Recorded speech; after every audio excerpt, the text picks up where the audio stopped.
Olá pessoal, dando sequência nas aulas de Fisiologia Animal Comparada, aqui é o professor Bernardo e vamos tratar da primeira aula de fotorrecepção, onde falaremos de alguns aspectos gerais e sobre invertebrados principalmente.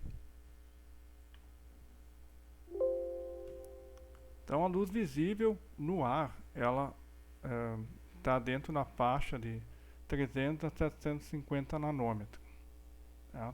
E na água, o que ocorre é uma absorção do ultravioleta primeiro, e demais comprimentos de ondas longos. Então começa ali no vermelho, laranja, amarelo, verde, à medida que vai aumentando a profundidade. E vai sobrando, então, a partir de uma determinada profundidade, somente o azul. Então, se alguém mergulha no mar, por exemplo, e nos primeiros metros consegue ver uma quantidade maior de cores.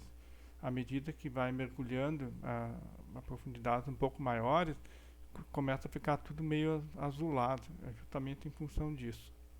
Aqui então nós temos aqui, ó, várias faixas de comprimento de onda, certo? E aqui tem a faixa que é para os humanos, 750 a 350, certo? Veja que eu coloquei antes que era de 300, né? Que já pega um pouco de ultravioleta que alguns animais conseguem enxergar no ultravioleta. E aqui nós temos a atenuação, qual é a perda do sinal por metro debaixo d'água, certo? Então aqui nós temos campos elétricos, etc, micro-ondas. E aqui nós temos, no caso, a luz, aqui está colocando visível para humanos, certo? Então vejam que, à medida que vai se indo para baixo da água, primeiro pega-se o vermelho, até no fim só o azul vai sobrar aqui, certo? Mas vamos ver no outro desenho aqui, dá para ver um pouco melhor isso. Aqui, ó, aqui fica mais fácil de visualizar. Aqui estamos em águas oceânicas, aqui em águas continentais. Então veja que primeiro nós temos aqui, ó, essa região aqui, ó, vermelho, ultravioleta, aqui, nas primeiros metros já vai sumindo tudo. Aqui também, ó, vai sobrando a partir de, digamos, 60 metros por aí, uma água bem clarinha, né? Vai sobrando só o azul. E aqui nós temos nas águas oceânicas, a gente vê que a tendência aqui, ó, profundidade bem menor, e ficar mais aqui na faixa do verde, certo? É um pouquinho diferente, mas veja que primeiro as mesmas faixas aqui são bloqueadas, né? Tá? Bem, esse diapositivo aqui mostra a filogenia dos fotorreceptores. Então aqui nós temos metazoários, aqui temos os radiados, aqui os bilaterais, né, simetria bilateral, e os vários grupos dos animais. Isso aqui é mais para mostrar para vocês que aqui temos dois tipos de receptores, abdoméricos e ciliares, depois nós vamos falar a respeito. E é mais para mostrar para vocês que não existe uma tendência clara assim dentro dos grupos, né, nos protostômios aqui todos não sei o que são isso ou aquilo. Só no caso de simetria radial que temos aqui basicamente receptores ciliares, né? Mas no restante existe uma certa mistura. Veja que aqui nos vertebrados são todos ciliares aqui, certo? Bem, nós vamos ver isso aqui, mas só para ter uma visão geral aqui.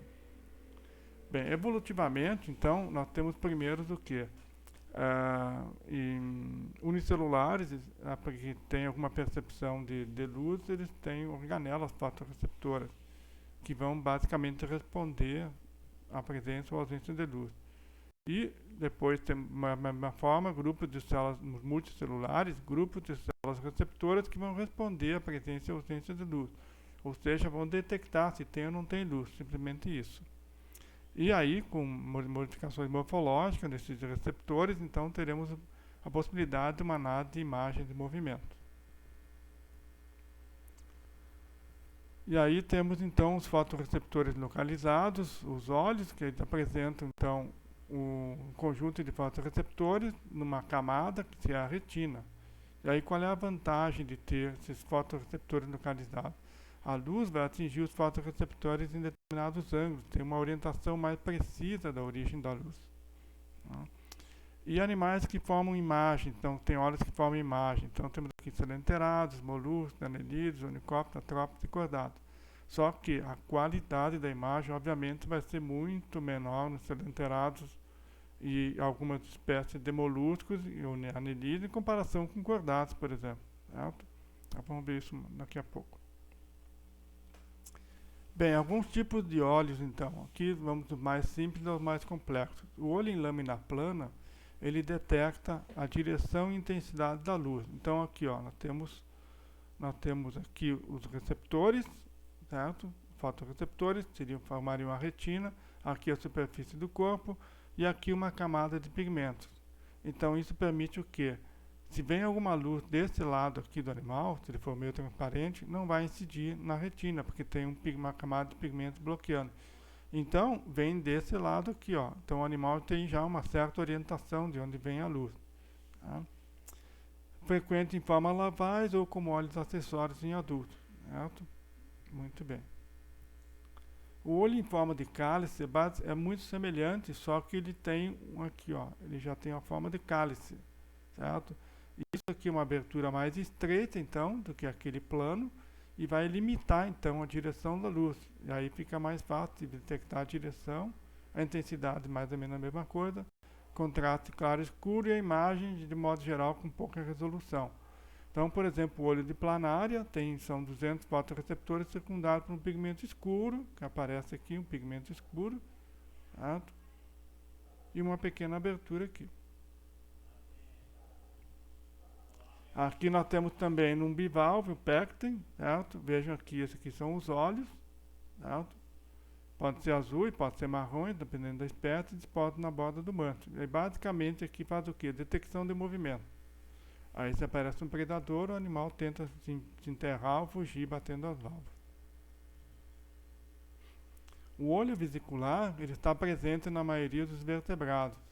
Tá? Tem também no cefalópodes.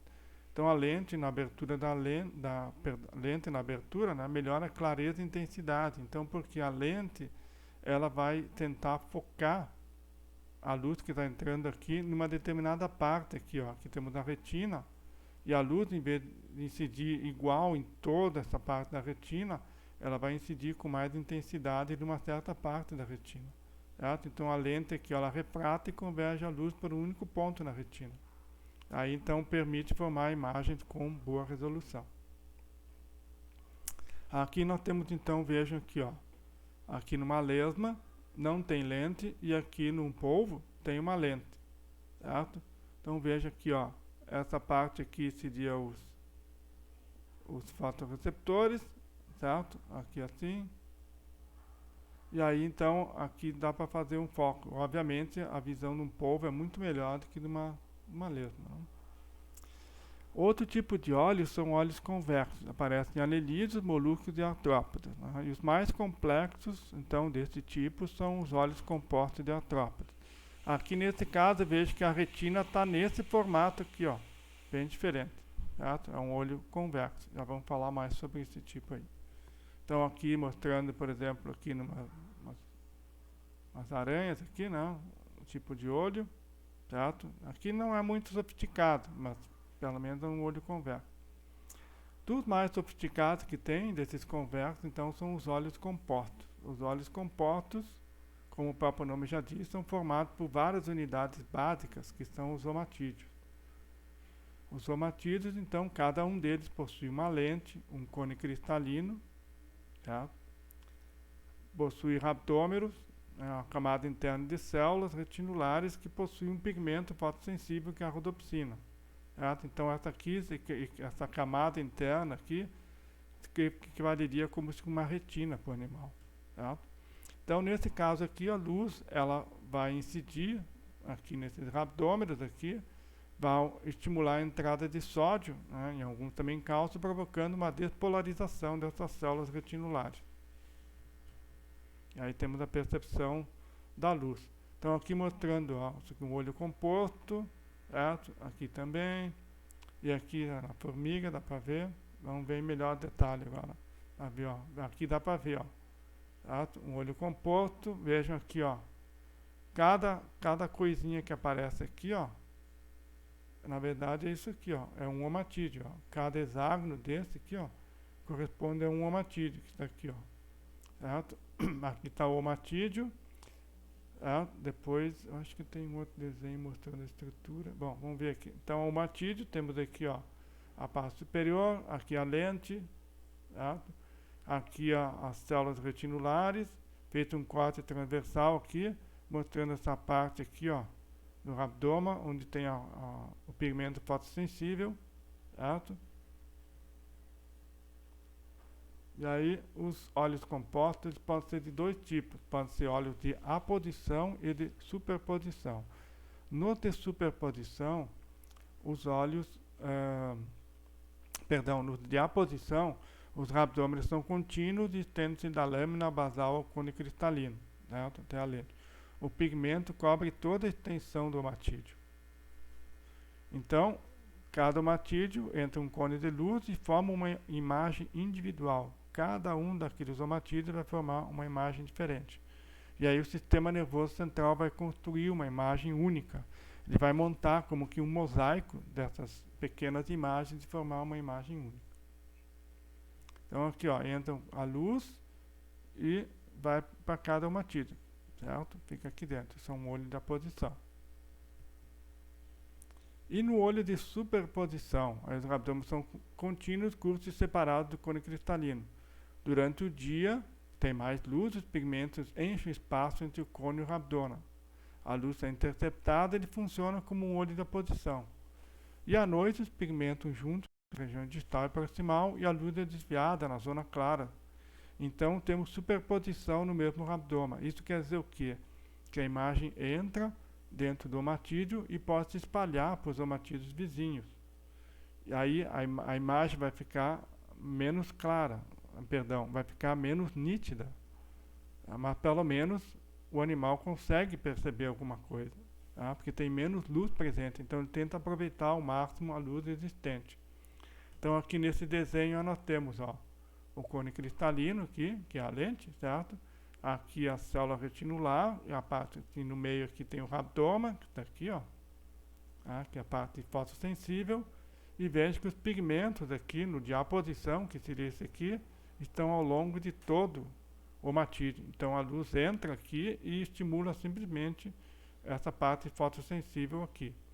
No caso de superposição, os pigmentos podem estar agrupados aqui, ó, quando está escuro, certo? Então aqui está livre de pigmentos, aqui também. Então o rabdômen aqui, ó.